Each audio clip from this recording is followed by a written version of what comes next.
dem Feind gelungen, die Front in breiter Formation zu durchbrechen. Im Süden hat der Gegner Zossen genommen und stößt auf Stahnsdorf vor. Der Feind operiert jetzt am nördlichen Stadtrand zwischen Frohnau und Pankow. Und im Osten ist der Feind bis zur Linie Lichtenberg-Marsdorf-Karlshorst gelangt. Mit dem Angriff Steiners wird das alles in Ordnung kommen. Mein Führer, Steiner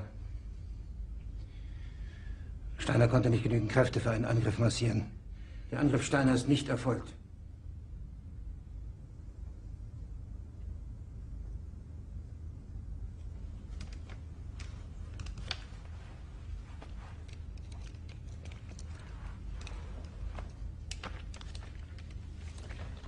Es bleiben im Raum Keitel, Jodl, Krebs und Burgdorf.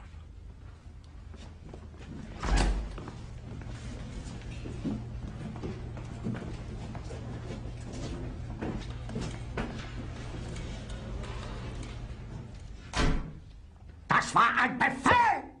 Der Angriff Steiners war ein Befehl! Wer sind Sie? Dass Sie es wagen, sich meinen Befehl zu widersetzen!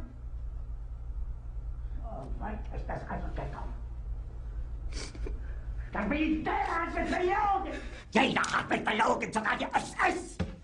Die gesamte Generalität ist nichts weiter als ein Haufen niederträchtiger, treuloser Feiglinge! Mein Führer, ich kann nicht zulassen, dass die Soldaten, die für Sie verbringen... Nicht als Feiglinge! Verreiter, Versager! Mein Führer, was Sie da sagen, ist ungeheuerlich. Die Generalität ist das Geschmeiß des deutschen Volkes! Sie ist ohne Ehre! Sie nennen sich Generale, weil Sie Jahre auf Militärakademien zugebracht haben, nur um zu lernen, wie man Messer und Gabel hält! Jahrelang hat das Militär meine Aktionen nur behindert. Es hat mir jeden nur erdenklichen Widerstand in den Weg gelegt.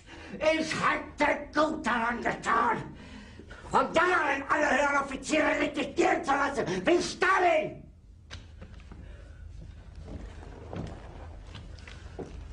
Ich war nie auf einer Akademie. Und doch habe ich allein auf mich gestellt, ganz Europa erobert. Verräter! Von allem Anfang an bin ich so verraten und betrogen worden. Es wurde ein ungeheurer Verrat geübt am deutschen Volke. Aber alle diese Verräter werden bezahlen. Mit ihrem eigenen Blut werden sie bezahlen.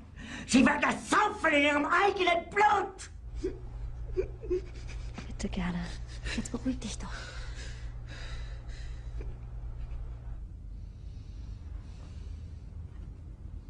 Meine Befehle sind in den Wind gesprochen. Es ist unmöglich, unter diesen Umständen zu führen. Es ist aus.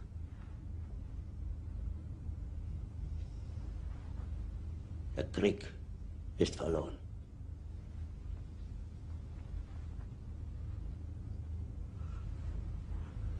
Aber wenn Sie, meine Herren, glauben, dass ich deswegen Berlin verlasse, irren Sie sich gewaltig. Eher jage ich mir eine Kugel durch den Kopf.